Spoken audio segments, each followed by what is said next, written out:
So we've just had a chance to look at these second edition materials. First edition materials. I keep calling them second because I have the boxed Dungeons and Dragons, like the basic set, the advanced set. Yeah. And strangely, I got them after these books because I discovered it through this. Yeah. I had my dad actually thought this would be a reasonable Christmas gift because I was a miniature gamer.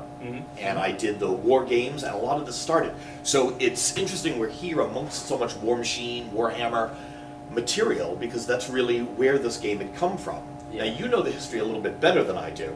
I just remember playing the military games, and then discovering this role-playing game aspect and the whole medieval fantasy world. Yeah, that's where it came from. It began with wargamers. Gygax was a wargamer. He developed rules, the chainmail rules, which were very interesting. One little figure represented 20 dudes, and you'd build armies from there. And then he came out with this fantasy supplement that was later included in I think the 3rd edition of Chainmail, so that you could have dragons and ents, and people had already done the Battle of Waterloo 1,000 times, and now they wanted to do Helm's Deep. And a lot of this was Tolkien based. Yeah, that was a big. That was really the. Can I call that the canon? For as much as Tolkien had written, our definitions of elves and dwarves come largely from that work. Tolkien was the first, really massively popular fantasy world, and for a long time that was it. Until who wrote the Shannara books? That was. Yes. Yeah. Until Shannara came along, and someone else realized that they could make a buck doing this. Tolkien was kind of it, and also it's just so compelling. There's vast worlds and armies and things. So the wargamers, that keyed right into what they wanted to do, and there's also incredibly detailed descriptions of the battlefields, so they could build these things. And it's like, well, I know there's a berm over here, and then they got spikes over, and so they could do that. Then along came Dave Arneson, who with his gaming crew decided to. He's like, look, we'll have everyone controlling one dude, not an army, not a squad. Perspective, really, is what they were doing. And they needed rules to work out the combats and everything, and so they were using chainmail and the man-to-man combat rules that came along with it. And he got in touch with Gary Gygax, and they ended up collaborating on the first Dungeons and Dragons rules, which is often called OD&D or Zeroth Edition, which I occasionally run. I have a long-running dungeon, The Maze of Madness, which is exactly as advertised. I have one player who's gone through it about 4 times, and his character gets a little more insane each time. And those were little paper books. Yeah. These 3 little booklets that came in a white box or a brown box, or and they were photocopied by people. They were, spread around. They were available for a couple bucks. You'd mail off to Lake Geneva, Wisconsin, and he would mail them back to you. And it was very small to begin with. And then they started producing supplements for it, still these little booklets. And then once it started catching on and gaining popularity, that's when they made the jump to the big hardcover things. And that's when they actually split D&D. They had Advanced Dungeons & Dragons, which was all the crazy rules. Everything you find in here, there's rules for, if you just flip to random spots, This is one of the things I like best about these books, is that instead of a cover-to-cover read, per se, you can go in, get ideas, and find rules on everything. But this is also largely a compilation of really all that stuff that was out there at the time. Yeah, that they'd already put out. So you've got stuff like, here's the actual glyphs for Glyph of Warding, and they've got pictures, for each of those. They've got the big dungeon example of play thing, but if you look back towards the beginning, chance of contracting disease, character age, the effect of wishes on ability scores, alignment. Gem cutter skill level. There's so much in here. Just in the DMG alone, you could spend ages. Climate and ecology, hiring non-player characters to cast spells or use devices, multiple characters for a single player, advice on problem players, everything a DM would need to know. And I mean, everything. In small print with illustrations, this book is Yeah. not pulling any punches. Yeah, some of the illustrations being little comic strips that people put in. You know, I love that stuff. But they threw everything in there. Then there was basic D&D, Right. which only went in like 3 or 4 levels or something like that, and was just designed for people who were not hardcore wargamers, who were comfortable sitting down and reading, you know, 300 pages of 9-point font, and just wanted to get into this cool hobby. And that was written by a different author, and he had slightly different ideas about D&D, and so some things were changed a little bit. And then basic led into expert, and that led into others that I don't remember. I think it went up to, you know, crazy like 20th level, you know, stuff, but in a more streamlined manner. It's very much akin to how now we have Heroic Paragon. well, but we've got Yep. main 4th edition and then the Essentials books.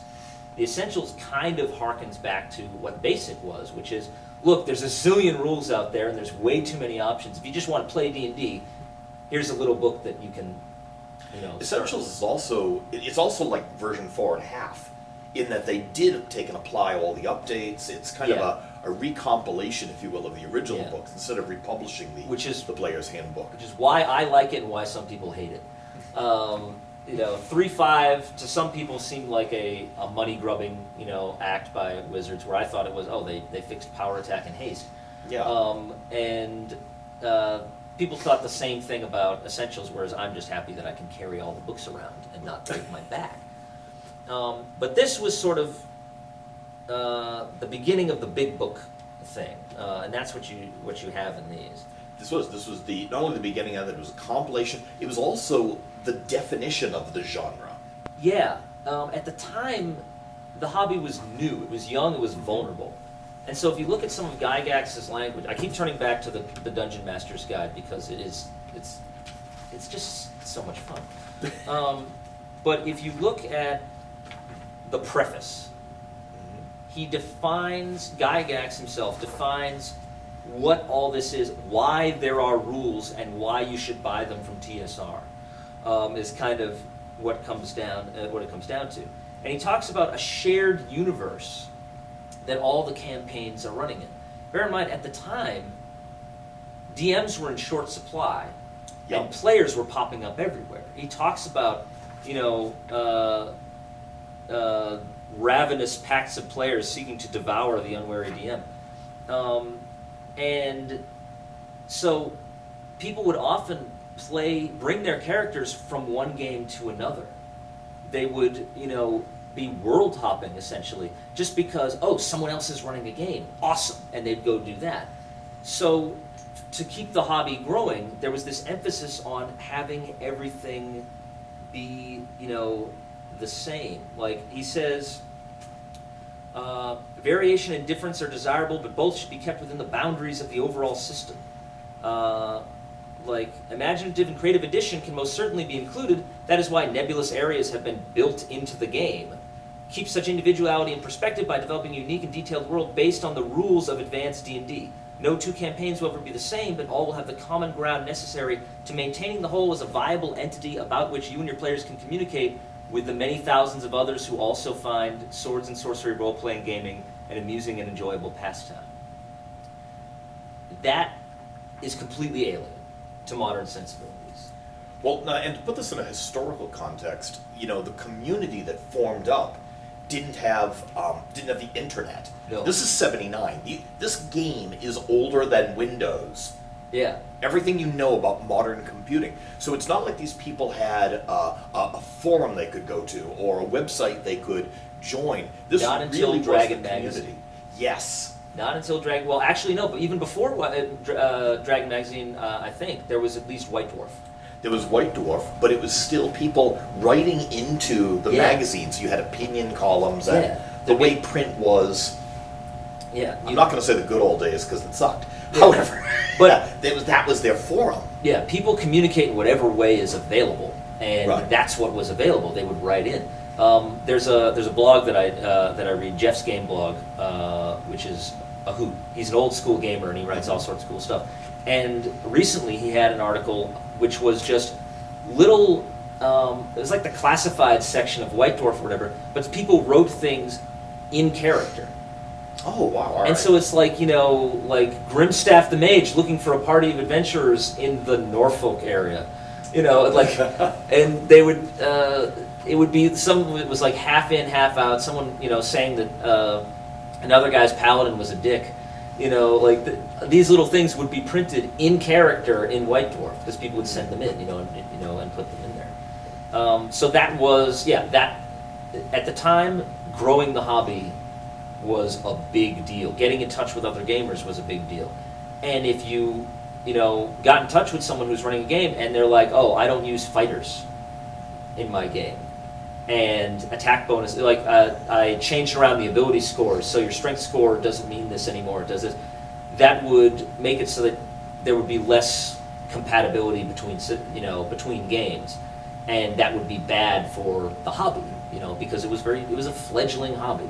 Well, this is Gen Con, if I'm correct, this is the 45th Gen Con this summer. I think so. Something like that. Yeah, somewhere. So Gen Con itself predates D&D. Yeah. And as I recall, these people all got together. I mean, Gen Con was the meeting place for many of these gamers across the country. Yeah. So if they had that once-a-year place to go and play together.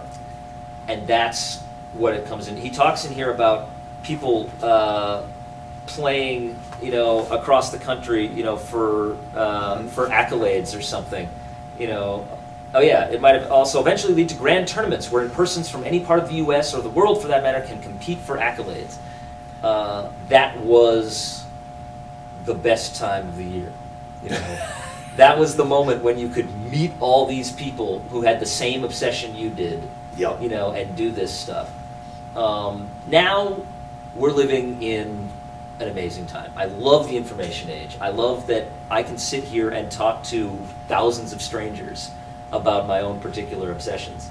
And you'll listen.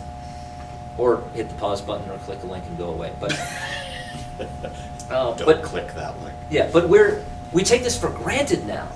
That, That we have this level of communication. Yeah. We're also seeing a lot of mainstream movement from topics that were, dare I say, nerd is the new cool. I mean, these topics that were isolated, people who were isolated in their obsession, their passion for, everything from the comic book groups into these gaming situations. Now we've got this game, and especially with the outreach that's occurred with 4th edition, you've got a version that has become very accessible. I mean, say what you will about it, it has brought a lot of people into the game. Real easy to teach. Real easy to roll up a character, especially with Essentials. And the Essentials and the Encounters campaign has been brilliant for that. Yeah, yeah. What it's done is they took, 3rd edition is when it started becoming more mainstream. Sure. Because 3rd edition was the first edition owned by Wizards of the Coast. Wizards of the Coast previously made Magic the Gathering, which is an amazing game and an even better business plan. And they were able to just, cast this out into the world and, and create this huge fandom. And so Wizards of the Coast knows how to market. They know how to reach people. And they de-emphasized the nerd aspects of it. And they were just like, this is awesome. There was a great magazine ad when World of Warcraft was, it's still pretty much... mentioned them. Yeah. No, we're on the internet. They know. Everybody here familiar with World of Warcraft? It's a little game. You may have heard of it. You said it again. Yeah. They, that was big. It's still big, but it was like in the first flush of, all this going on. There was a magazine ad that showed this pale gentleman sitting in a darkened room. He's got a can of soda, and he's lit only by the glow of the computer screen. And at the top it said, if you're going to spend your Saturday night pretending to be an elf, you might as well have some friends over. Dungeons and Dragons. Which is excellent. It's perfect. And it's using the fact that World of Warcraft got a bunch of people who were more casual gamers or more, like everybody played World of Warcraft. Right. People who were definitely not traditional nerds played World of Warcraft. And using that as the jumping point, saying, well, if you like pretending to, be an elf, if you like this fantasy roleplay thing, you should come join the pros. Go to D&D, which, birthed the whole thing. And people did. You know, we get people all the time for D&D encounters. So like, I've never played D&D before. I've heard about it. I've always wanted to try it. And we sit them down. 10 minutes later, they've got a character, and they're running around cutting demons in half and having a ball. Well, they're loving it because this is a game. This is a game where your facilitator, your dungeon master, will turn and say, "Well, okay, what do you do?" Yeah. As opposed to a turn-based game or something where you have a very limited set of answers to what do you do. Yeah. We're also seeing this accessibility is reflected even in the store itself. Instead of a tiny hole in the wall, we're Battleground Games and Hobbies, and the store. Well, I mean, look at the place. It's bright. It's well lit. This store, if it wasn't a game store, could easily be any other common shop, I suppose. I mean, this is a very mainstream setting. It's very family-oriented, and it's very accessible with a storefront and everything. When Advanced Dungeons and Dragons came out, these were books that were relegated to a section of the bookstore that they didn't even have a name for. Like, it was the games section, and so there'd be crossword puzzles, and there'd be comics, and then there'd be these books. It's right between Magic Tricks and baseball. Yes. It's like jammed in there, like they don't know what to do with it. And it's still like that in bookstores. You did the ones to the left. Yeah, exactly. Still, Barnes & Noble, I'm going to put a plug in for them because they're awesome, and they're all that's left. But they have... Like they need the plug. Like they need the plug. Yeah. But they're a good store. They have a section, and it's not a very big section, but still they feature the different role-playing games that are out there. Mm-hmm. And they have a good selection of stuff. But it's one section. Here we have a whole store dedicated to what they put on one shelf. Yeah. And 90% of this store is actually devoted to play space. You know, the product is all on the walls, and here we've just, you know, where we're sitting is the bulk of the store. You know, these tables are for people to play games on. Yesterday, there were, like, you know, what, 25 to 30 people here playing D&D. You know, and it was a slow night for D&D. Usually it's, you know, in the high 30s, pushing 40. If we're fielding 5 tables for encounters, I think we can say we've hit mainstream. Yeah, exactly. I'm going to put a plug in for meetup.com. Go check out our meetup. There's a link. I'm going to put it right here if I can. Yeah. Anyway, check it out. We've got stuff going on always. Yeah. It's like Wednesday night's D&D night. There's Magic like 4 or 5 nights out of the week. You know, there's Thursday night 40K. There's all this stuff. But getting back to this stuff. Okay. Because we you know, I know my manager would be like, "You didn't plug the store enough," and I'm like, "You plugged the store enough." Staring at we lost the computer. Take that sleeping Well, desktop. I've got the shirt on, so I'm doing my due diligence here. But what we have here in these books is this glimpse of the past. I only got into role playing. I played one session of 2nd edition. Yep. Because my friend Bob was like, "Hey, a friend of mine plays D&D. I've always wanted to try it. Do you want to try it?" I'm like, "Well, yeah. That's, you know, I'm already enough of a nerd. I might as well, you know, let's do it." And character creation took 6 hours. Because we had no idea what we were doing, and it was 2nd edition. There was the whole THAC0 thing, which I did not get. I couldn't grasp it. But the guy was like, don't worry about it, you know, I'll handle the rule stuff, you just tell me what you do. So my friend Bob made a paladin because he played a lot of Ultima, and he was like, "Yeah, let's do this," you know. And I wasn't sure about what to do until the guy said, "Bards are everybody's friend," and then it was like, sold. So I played a bard. My friend Bob spent most of the thing just kind of, you know, real unsure of himself, not comfortable with role-playing, and then he got to kill some werewolves and everything was fine. I chatted up the bartender, I sat in with the band, I stole some bed sheets and told the paladin, "No, I'm just borrowing them. If they don't come in handy, I'll put them back." You know, spent the whole time just talking and having a blast. I would dare say you're a bard in real life. Could be. So this is not difficult. Could be. But that's what, you know, and I felt this freedom that I could just do anything. Then, in college, I met some people who played D&D, and 3rd edition came out, and so they had an inaugural game. They were like, "We're doing this," and we played there. And there, I was introduced to the rules. You know, I actually had the books, read the books, went through it, and it was very different. And I almost felt like I'd lost something because once all the rules were there, and I, you know, was keeping them all in mind, I lost some of that freedom. Well, now, 3rd edition was the point where the rules, there was the open gaming license. Yes. So there was, the game itself had matured to a point where they could almost put it out there and say, here is D&D, and invite that creativity for creating new classes. New Yeah, weapons, new exactly. They everything. open it up to everything, and that's kind of what was going on. That was sort of a part of Wizards' brilliant plan to make it more mainstream, or just to open it up. They wanted to spread it as much as possible. They wanted D&D to be the baseline of role-playing again, and it pretty much worked. And then they switched systems with 4th edition and shot themselves in the foot because they'd spent a decade getting everybody to play the D20 system, and then they jumped to a new one. But that's all business. That's a different podcast. Yeah. But from my own personal perspective, now there were rules for tripping and rules for this, and very often I would run up to situations like, well, I want to try this, but there either weren't rules for it or the rules would make it so that there was no reason to do it. And then carrying into 4th edition, there were still a lot of rules, but then there was page 42 of the Dungeon Master's Guide, improvisation table. Yes. Which was brilliant. Suddenly, if you wanted to swing on a chandelier and kick somebody in the face, there's rules for that. They're the rules for everything the rules don't cover. And so you could do it. But I was still kind of like, I was getting more and more curious about what D&D was like before. And so I got a hold of the original 1974 Dungeons & Dragons rules. And I ran a bit of that and discovered that's what was missing, was a lack of rules.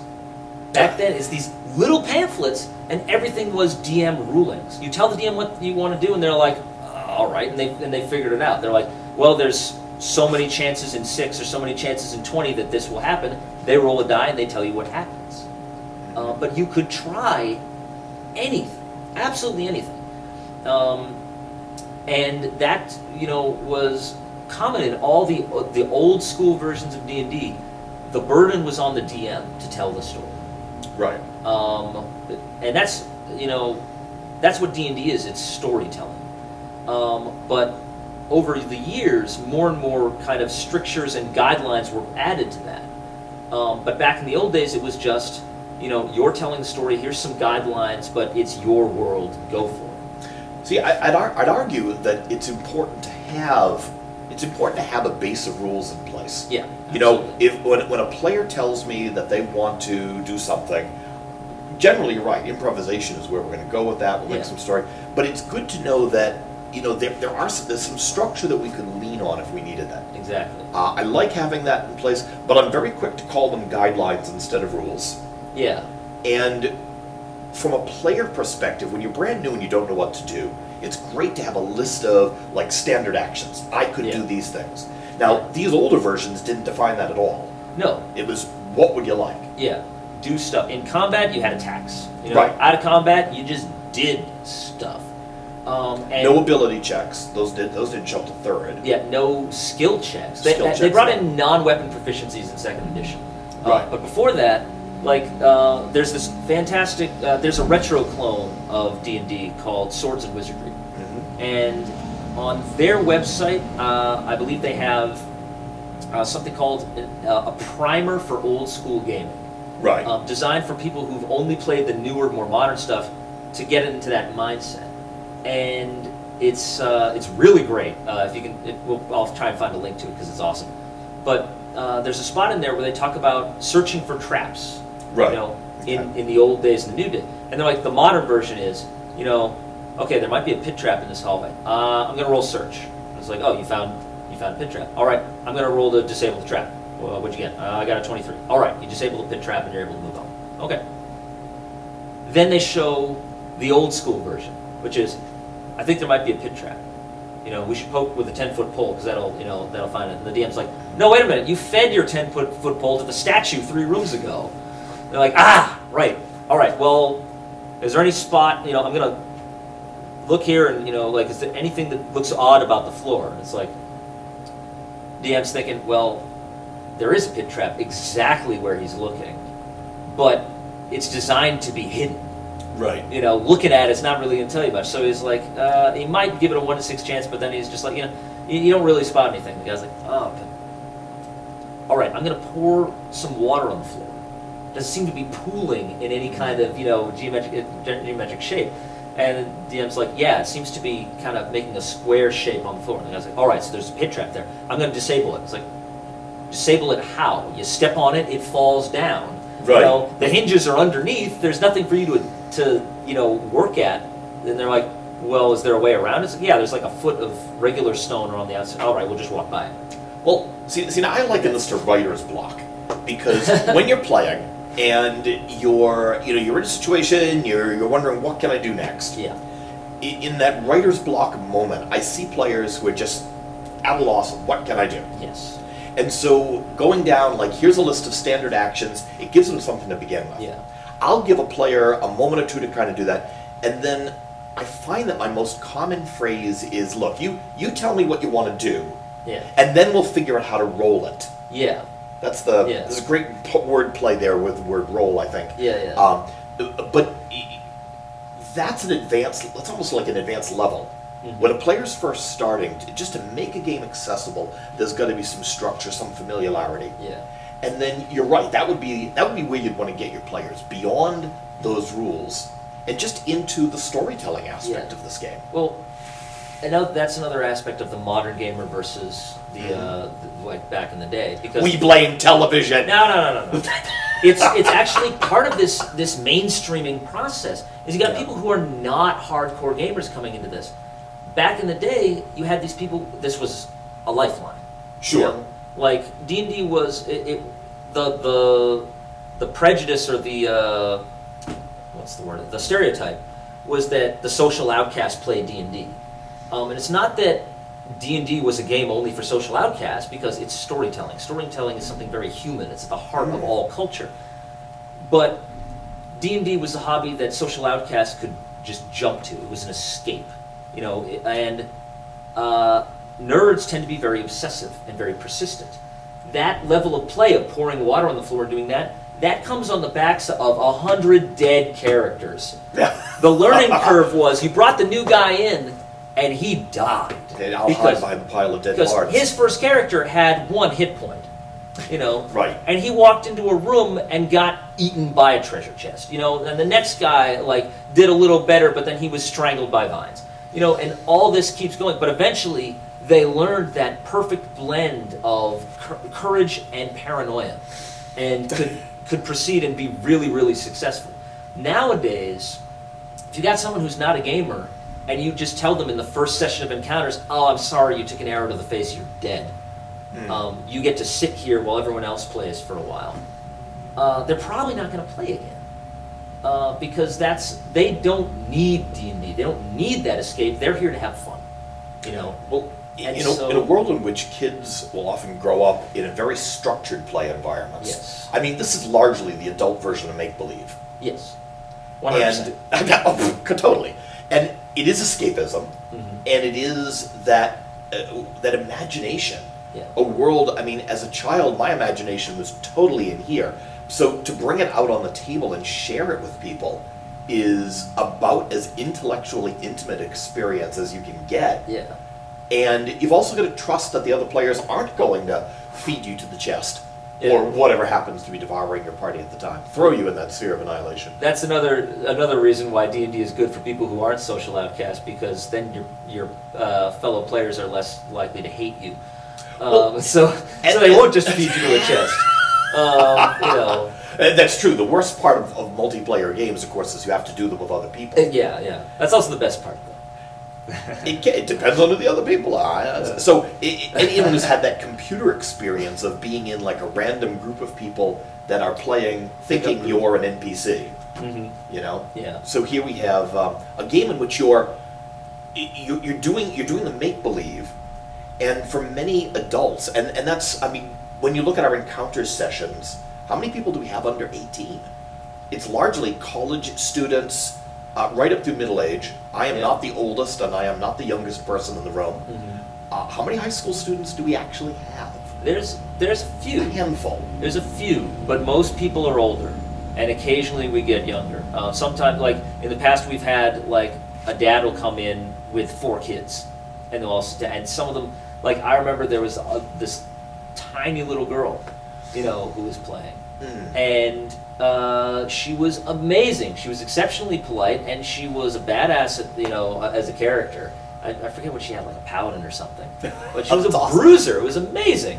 And so it's the game for all ages. But this back here, you know, Advanced Dungeons and Dragons, back from whenever it was 79? 70. Well, this is Actually, 79, I think, is when I started. this one says 2012 on it. I forget when the original came out. But this is the Wild West. You Yes. know? Yeah, there's 79. There it is. This 79, okay. this is, you know, just that chaotic kind of open up, you know, sort of thing. A whole different play style. The exciting thing about the whole D&D Next thing is that it supports both and allows people to try both methods. You take someone who learned on 4th edition and say, you know, you can play D&D without a combat map. Right. And they'll be like, what? How do you know how far away the guy is? It's like, well, the DM tells you he's across the room. You just run across the room and hit the guy. You know? But it's a major shift. Each edition of D&D brought with it major shifts in perspective, in how the game should be played, or the basic assumptions underlying it. You know, Gary Gygax is very different from Monty Cook. Yeah. You know, but those are minds that shaped the way D&D went for years, you know, in different ways. And so that's why these edition wars come about, is people learn how to play D&D, and they invest so much time and energy into it, so much imagination. Then when the fundamental assumptions of the game change, when someone tells you, no, the way you're having fun is not the way that D&D works, then that's what people take to heart. That's why it gets so, you know, like the seething hate for new editions that comes about. You know, the wars that happen on the internet over it. Oh, but this, you know, there again, you highlight an excellent point in that the game almost gets best when you let it go. So as you're role playing, it's that shared group storytelling experience that not only captures the game, but here at the store we have stories. There are certain characters, there are events that have occurred in games over the last year, and they are retold over and over with much hitting of heads and jumping about. And it's those story moments that are most memorable. Yeah. And none of them include, well, I was on page this of this book or whatnot. Yeah. This I do actually have a story about the rules, which, you know, okay. I'll let you finish your thought, and then we'll get into that. Well, this brought the game that was so ethereal and undefined into a structured framework. Since this, we've seen editions add more rules, build on those rules, expand those rules. The open game license really opened it up so anyone could make rules. Yeah. And now in 4th edition, we see a much more, I dare say, mechanical game with the grid and the minis. Well, they have a very robust tactical combat system. That's the way they went. That's almost another whole game. It's sort of, yeah. You could actually play that on its own as a minis thing, and they're doing it. Yeah. Should we plug combat? What is it? Dungeon Command. We should plug the new product. That's another podcast. That's my homework for today is actually to learn that game. But that's what it is. 4th edition, you know, the combat system in 4th edition works very well on its own as just this tactical combat game. The adventure system games as well. Castle Ravenloft. Yeah, exactly. Yeah, Wrath of Ashardalon, Legend of Drizzt. I knew I could remember. Yeah. But so those games really take almost a simplified version of, you know, 1st, 2nd level, and they create a very playable dungeon master-less. Yeah. But the thing is, when I play those games, I'm role-playing anyway. You know, if I'm the dwarf, I'm talking in a bizarre Scottish accent. You know, that's a stereotype, lad. Yes, exactly. But I don't care what I'm playing. I'm role-playing because I'm a role player. You know, I'm a storyteller. You're at that level now. If we with this game was so good because it brought people together. This edition really brought those people together. And as we move forward through editions, I guess that's the goal, right? You take your table and you get them to that point where they're doing this free level of role play. Well, I don't know that that's the goal for everyone. The real goal of Dungeons and Dragons is to have fun with your friends. You know, that's what it is. It's a game, I dare say. Yeah, it's a game. But the potential of D&D lies in that storytelling, from my perspective anyway. I mean, I've got a whole feature on difficult terrain that's all about that. You know, the Telling Tales articles are about the narrative game. That's my deal. That's all I read about. You know, that's my thing. And I feel like that hits something just so fundamental to the human mind and to social interaction. You know, we tell stories to one another. When you're teaching, you know, someone how to do something, you know, when you use metaphor, you like say, well, say you have this and this happens. You know, it's like you're telling a story. You know, it's a big part of how we communicate. You know, people communicate their stories. Oh, this is tribal. I mean, yeah. I imagine cavemen pushing back the night with stories of how things occur, or explanations for the seasons and the hunt. And if they had dice, they would be doing this. You know, that's what it would be. Like, Grak, the mammoth charges. What do you do? Throw a spear at its eye. Hey, 20. If they can count that high, but it's, you know, the Geico caveman's going to be real angry at me. But I roll many on 20. Yeah. Like many plus 1. But it hits that fundamental thing, which is why when someone has never played D&D before, I tell them, look, it's an interactive story. You know, as the DM, I control the setting, the skeleton of the plot, because it's probably going to change, and all the supporting cast, and each player has a protagonist.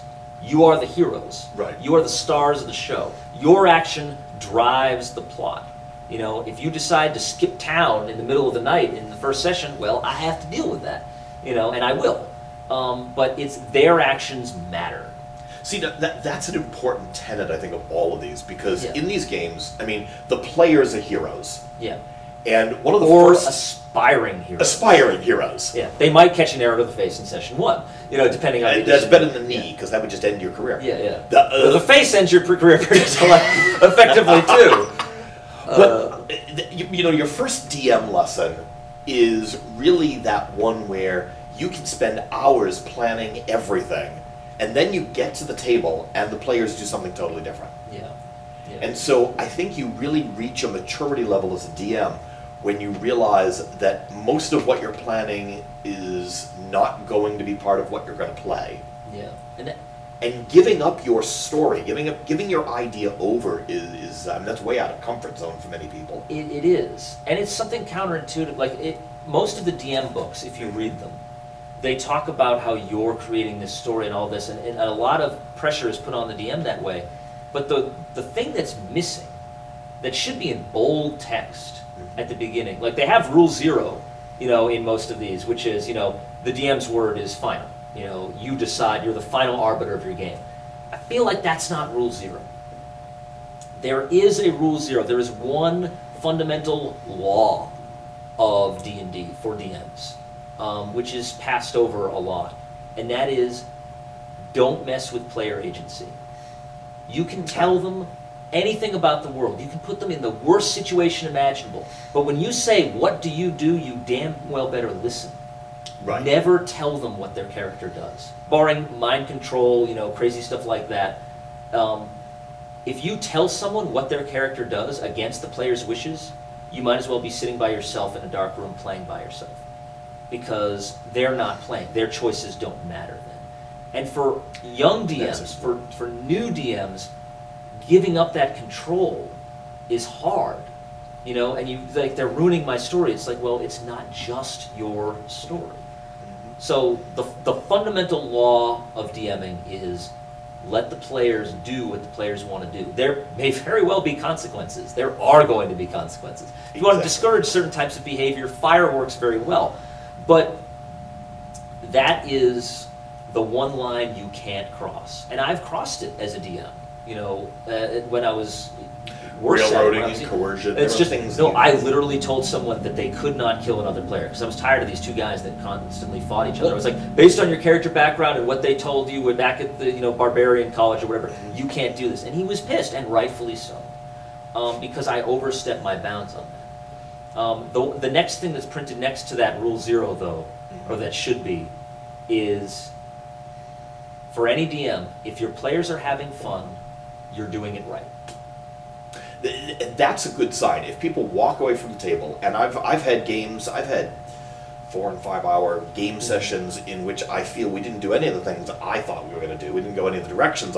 However, people were remarking just that they had a lot of fun with it. Yeah. And so that's total success right there. I've had games where, as a player, no combat dice were rolled. I don't think anyone even picked up a D20. It was role play the entire time. And everyone's like, that was awesome. And it's... because it's the story that matters. Yeah, that's where we were having fun.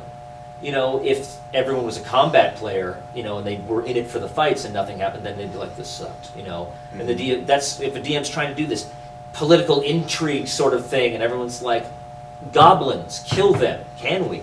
You know, then they're not going to have fun there. But I've seen people run games that I'm like, man, I'm not sure I could have fun in that game. And the players walk away like, yeah, you know. It's like, what did you guys do? We killed the town crier. All right, you know, and then we threw him at the mayor. You know, it's like, okay, that sounds like narrative death, but if you're having fun, all right, you know. Well, and that's when consequences come in. Yeah. My only rule is that the players have to be good. I haven't really run an evil campaign. I don't like character infighting in a party. I mean, the party has to work together. And Encounters does that too. Encounters does that. LFR, which is the living campaign I've been using lately, really has that rule as well. Yeah. And so the only time I've really had to tell a player, no, you can't do that, has been more in the context of, you don't want to do that because it's going to injure one of your party. Yeah. You really don't want to do that. This hurts your success. Exactly. To couch it in that language or to come up with some consequences. I mean, if you kill that, there are town guards here. Yeah. And they're not like stormtroopers that miss, you know, no matter how many times they shoot. So there needs to be, but that's really more like player management. I think that a role play. It's a DM skill. It's a DM skill.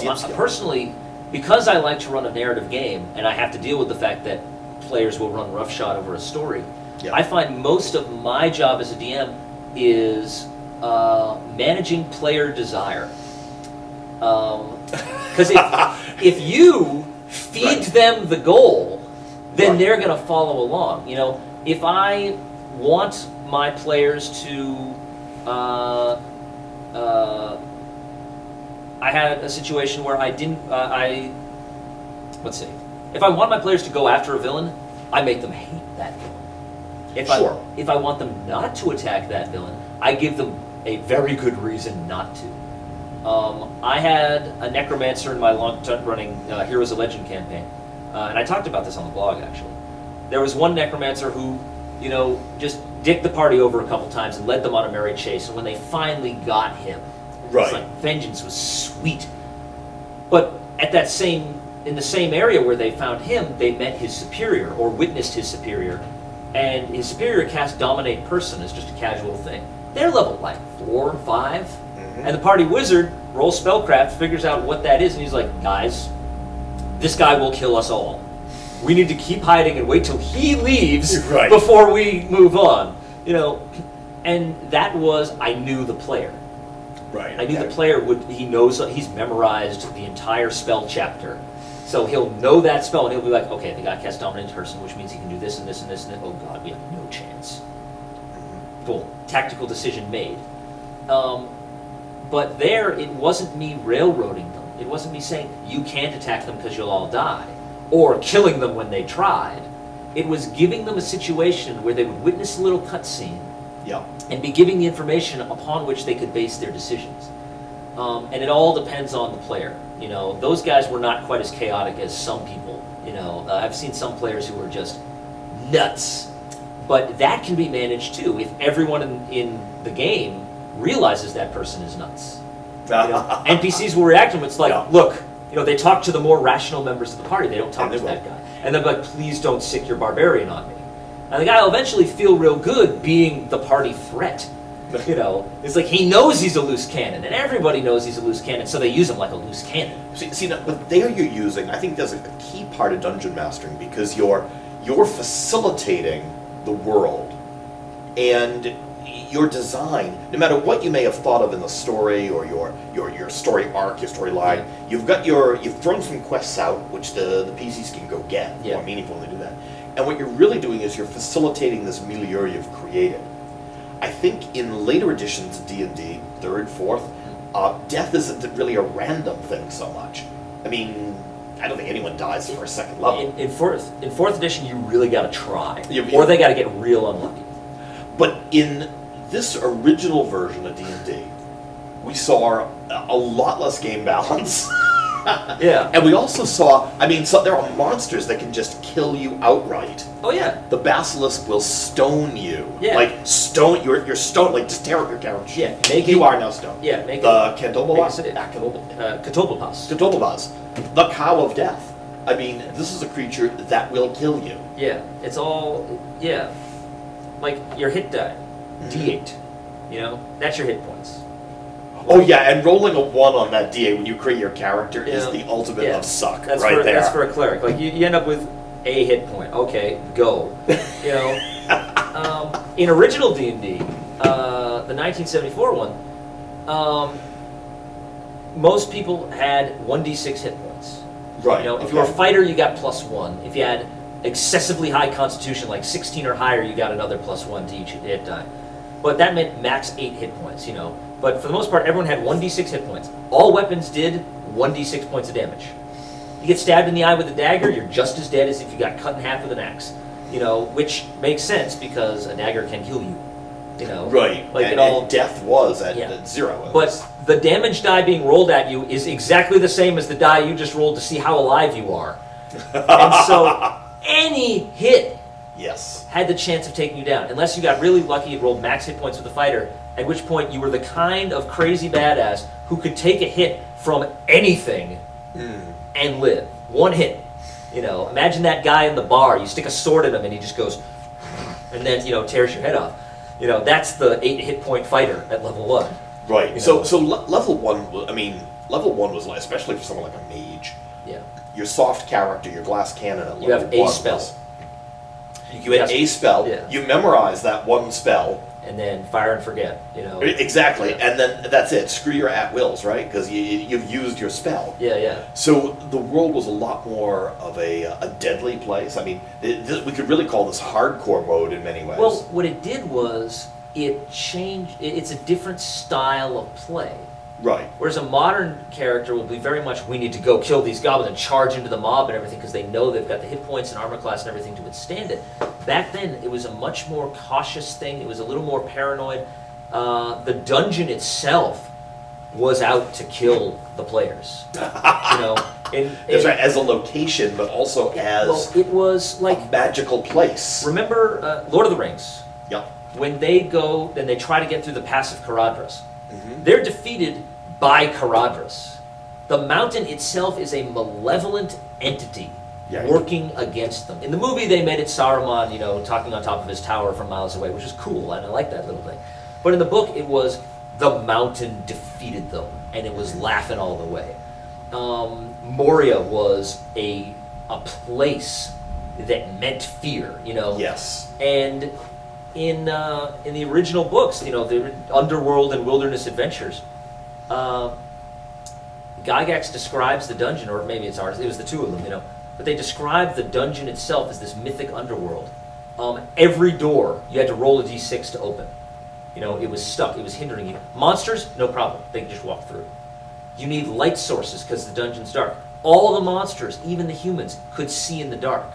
That's right. But if you capture a goblin and he's working for you, he can't see in the dark anymore. Because it's not mundane darkness, it's the shadows of an oppressive underworld.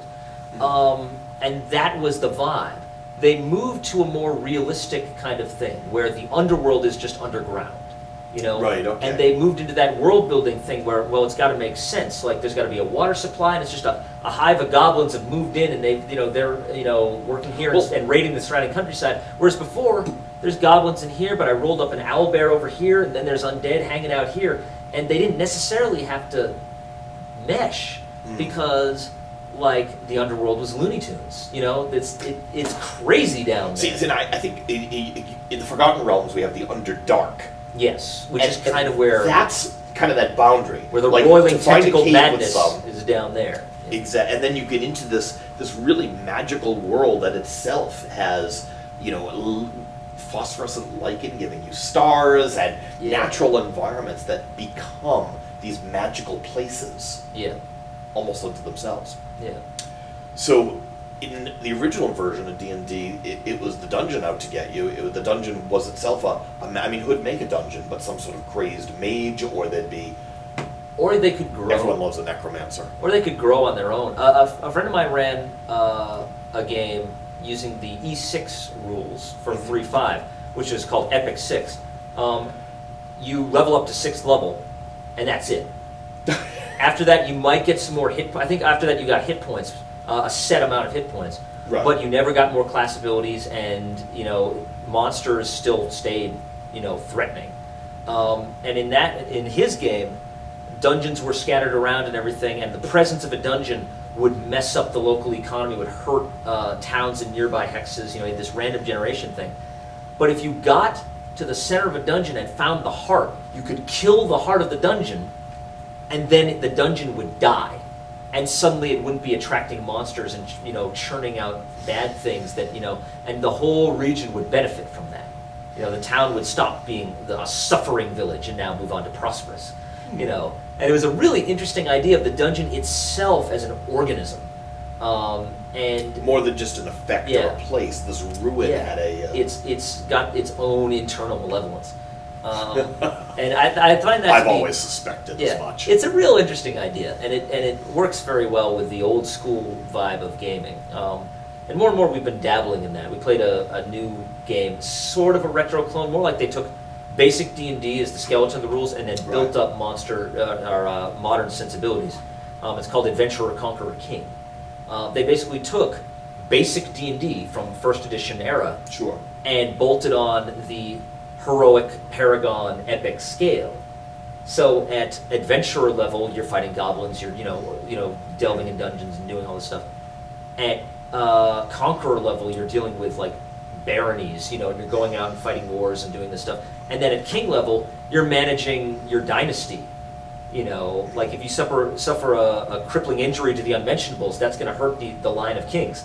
Like this stuff becomes important. And you manage wars. You send the adventurers out to do stuff. If you're a wizard, you build a dungeon to attract monsters so that adventurers can go in and get you spell components, from their gizzard. Like that's the kind of world that kind of grew up out of that. Well, it's interesting because now we play largely in the heroic tier. I've got players that are approaching Paragon. We're going to do some Paragon things over this next season, but the heroic level is very playable, even from level 1 with 4th edition and 3rd Pathfinder, where that's gone. Third hit the sweet spot around like 3rd or 4th to like 8 or 9. Like that was the crux of it. That was where the real meat of the very game playable. was. The game it takes on a very it's not only accessible, but it's very doable. You can basically do everything you described, or you can go and succeed at. It's iconic with D&D. that level of skills. I think that's the iconic D&D. When you think of D&D, you think of heroic levels. You think of everyone all geared up and going down into a dungeon. You don't think as much when it's like, what's D&D about? And it's like, well, there was this one time where we were on our flying our flying sailboat, and there was a sky kraken. And we had to beat that so that we could banish, the Necro Kingdom back to the Seven Hells. Like that's the crazy stuff that happens later on. Multiplanar and beyond. It's not what people think of first. Sure. First, people think of you're killing orcs and goblins, and then a dragon shows up, and it's a big deal. It should always be a big deal when a dragon shows up. I feel. But again, it's right in the name. That's like an iconic thing. Yeah. That's also something that I know there was in some of the early adventures they try to get a level 3 white dragon in there, something just so you're having a chance to fight this iconic creature. Yeah. The Red Box and the DM's Kit both include adventures in which you have an encounter with a dragon, something draconic, often in a dungeon. Yeah.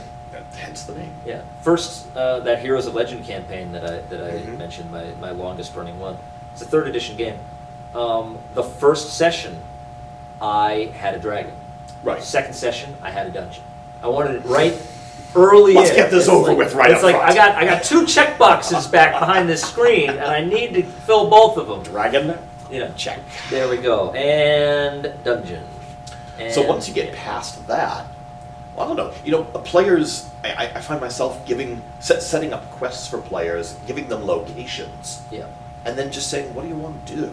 Yeah. Go for it from there. Some people will pick up on the quest. Some players bring their own agendas in. They drag something from as they discover who their character is. They create character background, which and I really believe that's something they have to discover. You can ask people to create a backstory before they start, but it's not until second, third level that people truly feel invested in a character. In OD&D, people often didn't name their character till second level because they knew they might not survive. They might not make it. Why get attached? You know, unless you want to be, you know, Frank the fighter, and then Frank 2, and then Frank 3, or you know. But it's interesting. We talk about, you know, what we're doing to kind of help our players do all this stuff. Right. And there really is, from our perspective of gaming anyway, I think both of us are DMs that are on the player's side. It's not an adversarial thing. As much as we're controlling the monsters that are trying to kill them, it's not, well, it can be. Lair Assault is an example of that. Oh, sometimes you want that challenge, where it's like, can we beat the DM? And that's competitive gaming. But if I was into competitive gaming, I never would have gone into D&D. Well, you know, there's a place for both, because but you've got to walk into it with that mindset. Really, I mean, the Lair Assault. If you walk into Lair Assault thinking it's D&D, you are going to walk home bruised. Yeah, Your character's not walking home at all. And won't walk home. Yeah. But if you go in, just with that idea that it's time to begin trash talking, and you know, like let's do total this. Let's throw down. Yeah, exactly. Yeah, Chuck Norris is right there with you. So that has a place. The new Dungeon Command accessory is going to see, I think, is going to see an interesting twist on the miniature combat, but it doesn't. This is another podcast. It's not Lair Assault. No, it's because you're on an even footing in that case. It's always hard to be in conflict with the DM because of that power. If you have an immature DM, you know, then it's quite likely they're just going to kill everybody, and it's not going to be much fun. And if you take things personally like that, that's not. It's funny though, the dichotomy, kind of where I want to hit with this. There's a wonderful quote in here. Yeah. Between that division between player and DM. Okay. And this is right from the preface now of the Dungeon Master's This Guide. is one of the great lines from Gary Gygax. I love his style. As this book is the exclusive precinct of the DM, you must view any non-DM player possessing it as something less than worthy of honorable death. That's amazing. You know, he talks in here like just like keep the players over there and keep the DM here. And a lot of that was to prevent power gamers from knowing that there's a magic item that does this and, you know, and stuff like that. But then 2 pages later, they've got, you know, like information on stat generation, you know, character creation things that are not in the player's handbook, you know, and it's for the DM to kind of pass out as like, well, this is what we're going to be doing in my game, or this, you know. But that right there is just, I love that quote, but it represents a time when the DM was referred to often as a referee or a judge. That's a good way to put it. And they were clearly a person in power. Right. That, like, they were running the game. You were playing, but they made the rules, they interpreted the rules, and they were the final arbiter. And that still exists today, but now I feel that the DM is much more a partner. That's kind of where it was going. Because, again, back then you were often playing with people you didn't necessarily know. Okay. Because you were the one DM at your local gaming club. So everybody was rushing to play at your table, and you're playing for total strangers, and, you know... A shortage of DMs is always going to happen. Yeah. And we've run into that with encounters. So you had to keep things on track. It's quite likely that you were the only person in town who had the books. You know, so if you get into a rules argument with somebody, then, you know, that's the whole thing bogs down. And I feel like this was just out of Gygax's own experience, you know, running these kind of things, running events, and, you know, dealing with this massive influx. Now we can relax a little bit more, I feel. You occasionally run into problem players, but most of the time, if you just, like, let people meet you halfway. You know, there has to be some compromise because what you're really doing is improvisation. yes, The work that I've done in improvisational comedy and stage work has been more of a boon to my DMing and my career than anything Yeah. else. So as players want to do things, instead of telling a player no, instead of telling a player, to find rules, coming out and just saying, okay, yes, and then finding a way to do that. yeah, That's the DM's job in many ways. Exactly. You're facilitating the milieu. yeah. Yes, you can do what you want to do, but now, here's how you do it without breaking reality Yeah. as I see it. In a session of encounters last season, Nate, who's awesome, he's actually running that season for players on That's right, Wednesday that's night. Spiral Through Wisdom. Yeah. His character was a rogue. It was a drow rogue, and they were fighting near this wrecked barn, and everything. And you could see the bad guy up on the second floor, and he's like, "All right, I want to, my acrobatics is way better than my athletics. Right. Can I matrix up that wall? Can I run up the wall and land up next to him and everything?" And I'm like, okay, I don't want to just say yes, because then why take athletics as a skill? Sure. On the other hand, that's so awesome. And Given that's what's where you going on have in this to. fight. Because what eventually happens is, he's going to run up the wall, douse the dude in dwarven whiskey, and set him on fire. And it was just so great. It was this amazing plan, and I wanted to make it happen, but I didn't want to break things. And so I told him, all right, it's going to be hard. We're talking hard DC, and another thing about 4th edition that's awesome is that they've got difficulty class by level of easy, medium, and hard. So I know exactly They give you how... a lot of guidelines to work So with. I know exactly what he's going to have to roll on acrobatics. I'm like, all right, it's going to be hard. Right. And if you fail, you are going to take falling damage, and your acrobatics is not going to help you reduce that damage, and you're not going to land on your feet. You're going to land flat on your back and, be prone, and the rest of your turn is going to be standing up, dusting yourself off, and going, man, I look stupid. That's the consequence for what you're trying to do. So I threw in that. There was a negative to it, because I didn't want to set precedent. I didn't want him to just start running up trees all the time and making this, crouching tiger, hidden drow. Drow. Like Superheroes is what the game becomes then. Yeah. Well, and there is a sort of superhero element. Last night, the party halfling became Batman. He was hiding, then darting out of the shadows, and things would just die. It's just he was monstrous, and it was amazing. And we were just quoting Batman the whole time. But it's the awesome factor. You want that, but Right. you want to keep it in line with the rules. And there's always that chance that if they roll low, things are not going to be very superheroic at all. And that still has to be there. And What I like about that anecdote is how you really contrasted the rules versus the story. And when you see a player look at their skill list and say, "Well, I want to roll that because it's highest." yeah. That's just a horrifying moment right there. Well, but it was a starting point. there's that, but also think of that character. Right. He's sitting there and going, I'm not strong enough to climb that, but I could probably flip up there. He's like... That's a great Players segue into that. Players want to play to their character's strengths. Characters want to play to their strengths. So it's not a bad thing Yeah, to be looking at the numbers, to be thinking Yeah. of the numbers. And But it's got to make sense. exactly. And when I see players going down that list saying, "Well, gee, I want to use this skill," it is kind of a backwards way to do it. Yeah. I'd rather know, well, what do you want to try? But it's also a starting point for the player to think, what am I good at? Yeah. And then begin to work their idea around that. Yeah. Frequently you'll have someone who's like, all right, I've got a really high intimidate modifier, so I'm going to make an intimidate check. And they're like, okay, well, how do you make it? He's like, and they go, "Good sir, would you kindly please," and it's like, That's diplomacy. that's diplomacy, roll diplomacy. And I'm like, it's, if you want to play that, if you want to use the high modifier, you got to use the high modifier, but everything that comes with it. In for a Right. penny, in for a pound. You are, you've got to make this guy your enemy because you're like scaring the crap out of him.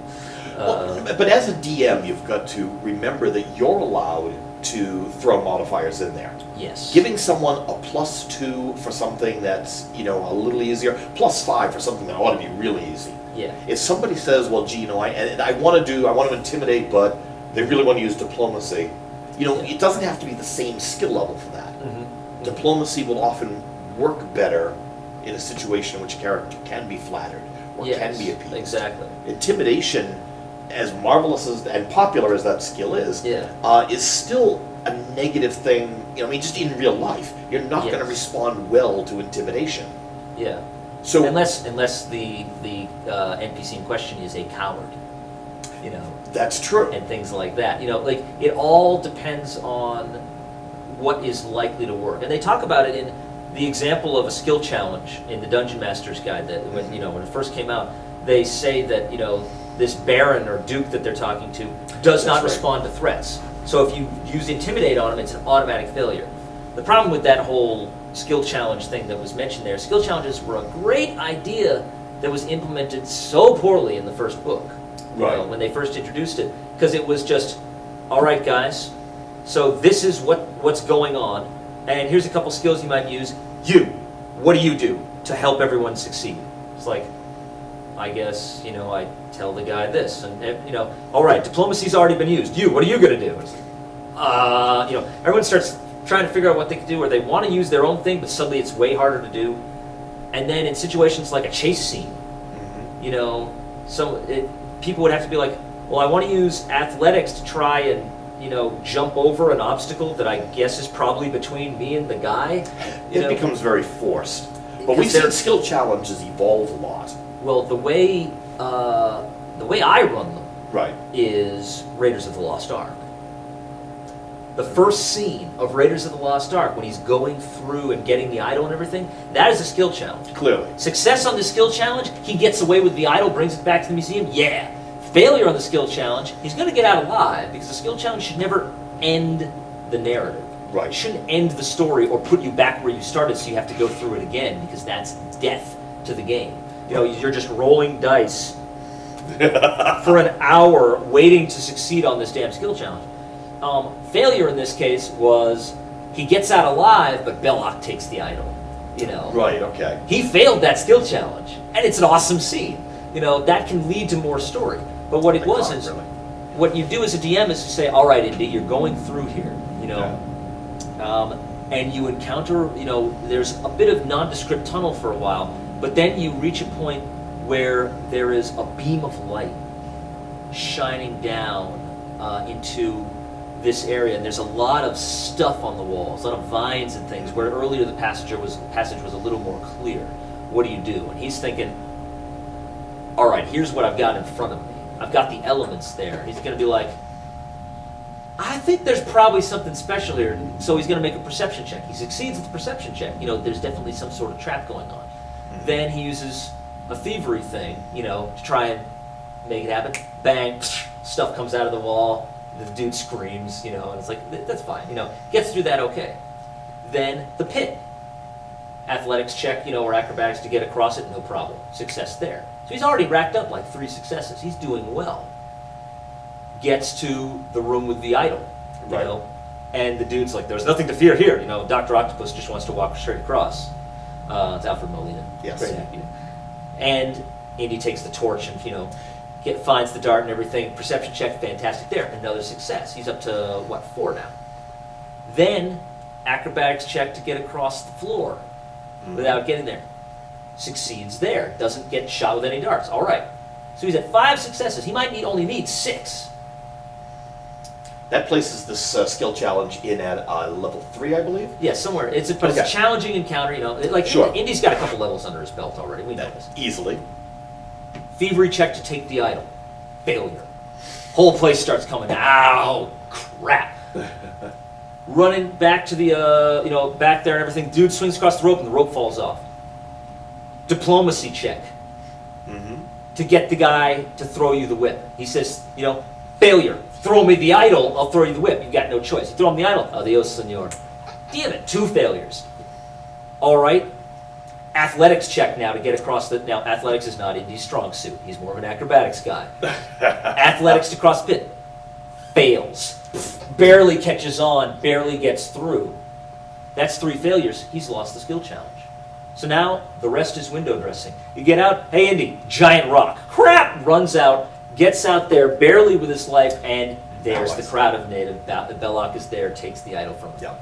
And that's how I'd run a skill challenge. Here's what you see in front of you. You see a room with all these intricate tiles, and there's the idol in front of you, and it's like, wait a minute. See, now, I on the other hand could see the whole series coming up with that, because the interrogation scene from Blade Runner could be easily converted into or translated as a skill challenge as well. I think that's going to be another whole podcast. Yeah, exactly. How to do skill challenges and talk We're about just about there, so we should probably, but let's wrap this up. Okay. I think we said it. Well, go ahead. We're talking about what? The history of D&D. We're talking about the history of D&D, and this game has evolved a lot. We've hit upon several good points and just the way the game itself has progressed, but I think this product does a great job of bringing us back to that idea of when it first started, when it was first collected, and where it first started. Because to see where this came from. Well, yeah, there's this historical perspective, Mm-hmm. and then there's the anticipation of, you know, D&D Next uniting all the editions. So having this kind of makes you think, well, maybe I'll try, like I've been playing 4th edition, but maybe I'll try it without a combat map. See, now that's going to truly be the challenge of D&D Next, because you've got all these, well, you've got a lot of new players who have come in from 4th edition. Yeah. Say what you will about it, it has brought a lot of people in, it's made the game very accessible to folks who are tired of WoW and the computer stuff, wanted to get to the table. Yeah. So you've got you can't alienate that new player base. Yeah. And at the same time, if you just recreate version 3, the Pathfinder folks are going to wonder, why are you bothering? Just come on over and do this. Exactly, exactly. So they're starting off with, like, you got all the people who played, you know, 1st edition, like, oh, you know, I never really could get into 2nd edition. THAC0, like, you know, I couldn't wrap my head around it. Then you got 2nd edition players saying, oh, I hated 3rd edition. You know, I couldn't do this, you know, the skills and feats thing never really meshed with me. You know, I hated the changes to spells and everything, like, you know, I couldn't do it. 3rd edition, oh, I hate 4th edition. You know, you can't role play, it's just a video game, you know, all this stuff. And the thing is, what Wizards is saying with D&D Next is, you are correct. You're having fun. Which is the point. And it is wrong to tell you you're not. Apart from the historical perspective, apart from just seeing the roots of D&D and, you know, and all that, is to realize that these books, in 9-point font, just walls of text, crazy rules, and death lurking around every corner, is fun.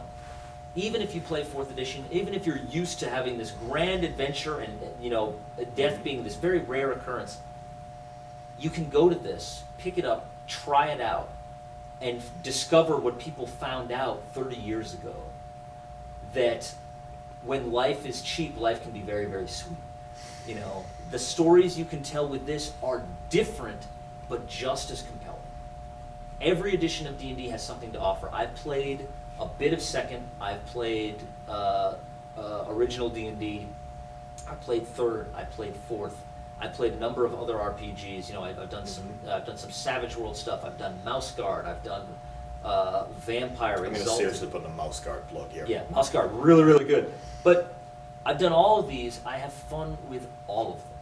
Yes. I still believe I could run a compelling game of D&D using the rules for Scrabble. Like, the rules change the play a little bit. They change the type of story that's going on or how the story progresses, but the story is the main thing. And all of these games are fun in their own way. So that's one of the real reasons I picked this up. Is I've got people, you know, that have only played, you know, 4th edition or played 3rd edition. I want to get these rules, read through them, and run through Mordenkainen's Fantastic Adventure, or whatever it's called. I have the module. I'm going to run it using the original rules. And it's like, you're Mordenkainen, you're Big B, you know, let's go. And it's just as good. And I'm really excited to do it. This, from a historical perspective, I mean, this is the game I grew up on. Yeah. I'm sorry, I totally missed 3rd edition. I was in college, Yeah. I just had no time, Yeah. I was somewhere else entirely, pretending to have a life. So 3rd edition I completely missed. Yeah. It was when 4th edition came out, I was brought back into the game by friends, And for me, there wasn't so much the disconnect, because at that point I totally forgot. Yeah, the yeah. second edition, first edition. There was nothing to cling to, no rage to be had. You know, it's just like, oh, D&D's still happening. Oh, yeah.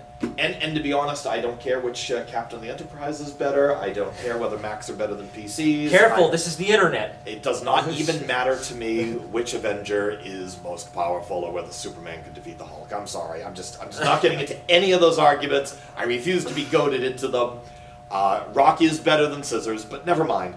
In any case... This is YouTube. Please post your answers to these compelling questions in the comments below. Oh my god, I've started a firestorm. 10,000 comments later. But the point is that seeing the way this game can be played really emphasizes to me the fact that it is such a living game. Yeah. And it is, and that's the point. I love the living realms, whether it's Greyhawk, Forgotten Realms, whatever you want to make up. Or what you do matters. Those campaigns, exactly, where you can see, not only where you can see what you're doing matters, where you can be with groups and meet new people, play with these folks, and have a real impact on the story as a whole. I think that's very important. Yeah. This gives us some great perspective and is, in many ways, the first way that this game was, played as this game. Yes. Yeah. So, very excited. So, that's our thinking on the advent 2 days in of the re-released Advanced Dungeons & Dragons books. We're going to claim we posted this Monday. Oh, yeah. Yeah, totally. But check them out. This is the reprint of the first edition Player's Handbook, Dungeon Master's Guide, Monster Manual, the core set you need for this game, the iconic set you need for this game. People made do with these for a very long time. Do yourself a favor and try it. There are people who I taught to play OD&D who had never played D&D before or who had only done 4th edition, and they've been loving it. And it's quite possible you were born 20 years too late and missed out on something that you really would have enjoyed. So give it a shot. Okay, fine. So we're at Battleground Games and Hobbies, and I'd like to thank Sam, who's our DM extraordinaire, and the game store for letting us come in here and do this podcast. And we'll be posting this kind of a cross-post between our store and Difficult Terrain. So check us out and check out the links that will follow the inevitable barrage of hate mail and posts that I have generated. We'll give you your own thread on the forum for it. It'll be great. Oh, man. Come bash Chuck for his lack of opinions. Excellent. Thank you, everyone. All right.